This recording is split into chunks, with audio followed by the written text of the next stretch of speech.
भगवान मथुरा से उज्जैन पधारे थे। कहाँ पधारे थे? उज्जैन गुरुकुल सांदीपनि ऋषि के आश्रम में भगवान ने शिक्षा को पाया, दीक्षा ली थी।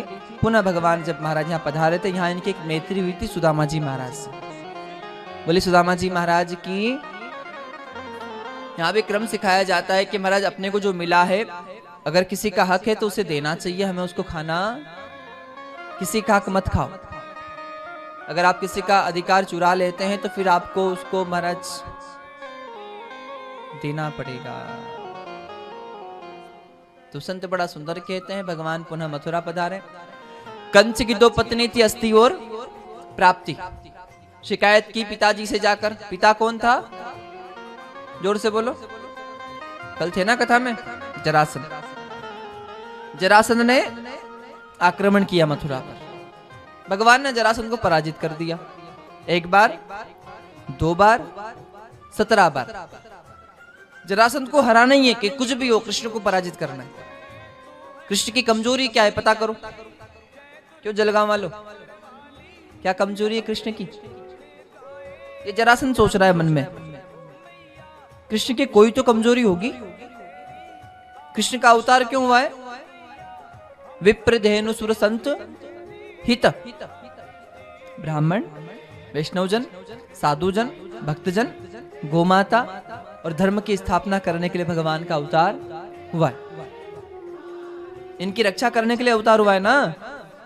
तो क्यों ना आप अपनी सेना में ब्राह्मणों को लेके चलें, संतों को लेके चलें, वैष्णवों को लेके चलें। और अपनी सेना में सैनिक अगर वैष्णव जन होंगे, ब्राह्मण जन होंगे, साधु जन होंगे, तो कृष्ण हथियार डाल देंगे, उनको पराजित कर देंगे। तो बहुत ध्यान देना। इस जरासंध ने ब्राह्मणों को भोजन के लिए बुलाया, पंडितों को, वैष्णवजनों को भोजन के लिए बुलाया, सबको भोजन करवाया भाव से। इसके मन में कपट था, पंडितों को ये पता नहीं था। पंडितों ने बहुत भाव से भोजन खाया और भोजन पाने के बाद पंडित जी ने कहा, भैया हम आपके भोजन से बड़े संतुष्ट हैं, प्रसन्न हैं, आपको जो वरदान चाहिए सो मांग लो।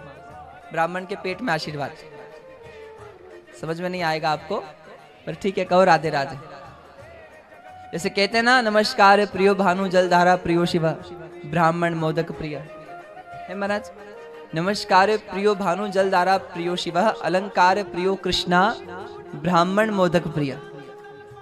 सूर्य को प्रसन्न करना है तो सूर्य नमस्कार कीजिए, शिव जी को प्रसन्न करना है तो जल की धारा चढ़ाइए, और कृष्ण को प्रसन्न करना है तो उनका श्रृंगार कीजिए, और पंडित जी को प्रसन्न करना है तो बढ़िया मीठे लड्डू खिलाइए महाराज। सच्ची ये सब शास्त्र में लिखा है। ब्राह्मण मोदक प्रिय, तो ब्राह्मण आशीर्वाद देते।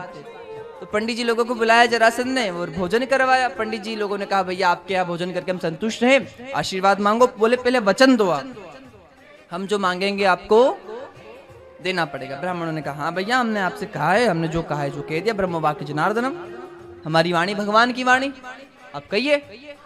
जरासंध ने कहा, करना कुछ नहीं है, हमारी सेना युद्ध करने जा रही है और आपको हमारे सैनिकों के वस्त्र धारण करना है और हमारी सेना के आगे चलना है, पीछे हमारी सेना चलेगी। ब्राह्मणों को सैनिकों के वस्त्र पहना, एक हाथ में भाला, एक हाथ में ढाल दी, साधुओं को आगे कर दिया। मथुरागढ़ को आसपास से घेर लिया गया। अगर भगवान के शस्त्रधारी सैनिक शस्त्र छोड़ते तो पहले बाण किसको लगते? भगवान का अवतार क्यों हुआ है? इनकी रक्षा करने के लिए, इन पर बाण चलाने के लिए नहीं हुआ है। तो यहां संत कहते हैं कि भगवान श्री द्वारिकाधीश जी सोचते हैं कि चलो पंडितों का कल्याण हो तो रण छोड़ना ही अच्छा है। कोई भी रण छोड़कर जाता है क्या? रण छोड़ना अच्छी बात है क्या?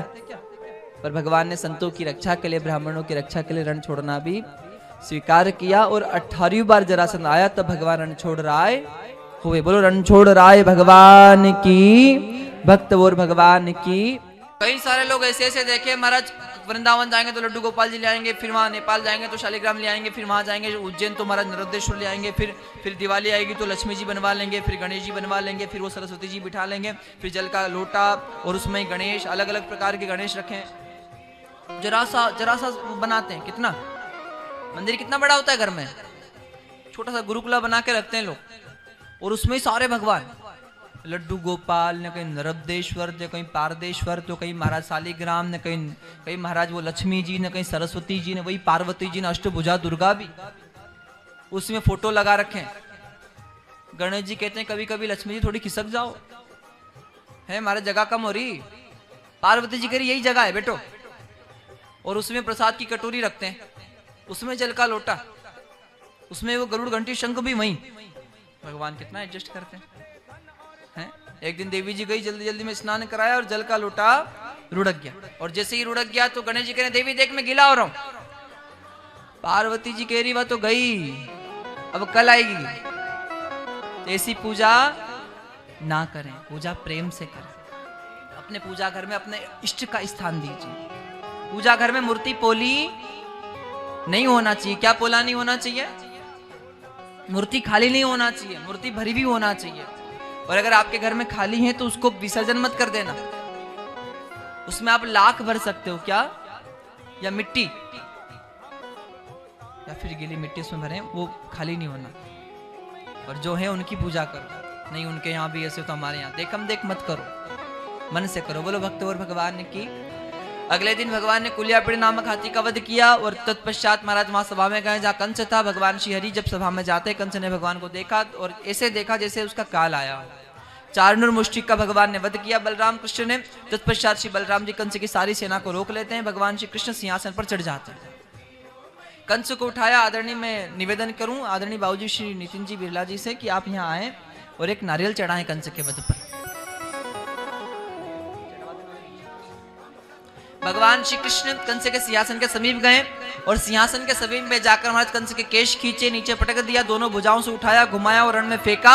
और जैसे ही कंस को उठाकर रण में फेंका, कंस का भगवान प्रणाम कर देते। बोलो भक्त वत्सल्य भगवान की। और भगवान से कहें क्या?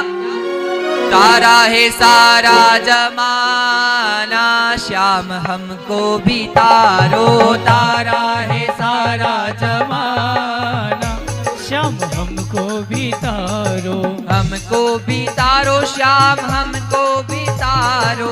हमको भी तारो श्याम हमको उबारो। हमको भी तारो श्याम हमको उबारो।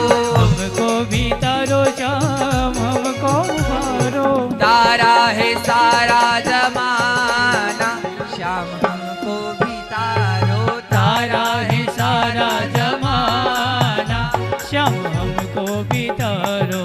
हमने सुना है श्याम कुब्जा को तारा।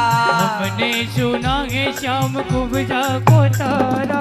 कुब्जा को तारा श्याम कुब्जा को तारा। कुब्जा को तारा श्याम कुब्जा को तारा। चंदन का करके बहाना, श्याम हमको भी तारो। चंदन का करके बहाना, श्याम हमको भी तारो। बोले भक्त और भगवान की। और यहाँ बड़ा सुंदर सा क्रम कहा जाता है। श्री द्वारिकाधीश भगवान कंस का प्रणाम करते हैं। प्रणाम करने के बाद श्री वसुदेव जी देवकी को बंदी गृह से मुक्त करते हैं। जो मथुरा के राजा उग्रसेन थे उनको भी बंदी गृह से मुक्त किया, पुनः उनको मथुरा का राज्य दिया। और यहाँ भगवान मथुराधीश हुए। क्या हुए? एक हुए द्वारिकाधीश, द्वारिका गए तो भगवान मथुरा का जब राज मिला, उग्रसेन जी को राज्य दिया तो भगवान हुए मथुराधीश। बोलिए मथुराधीश भगवान की।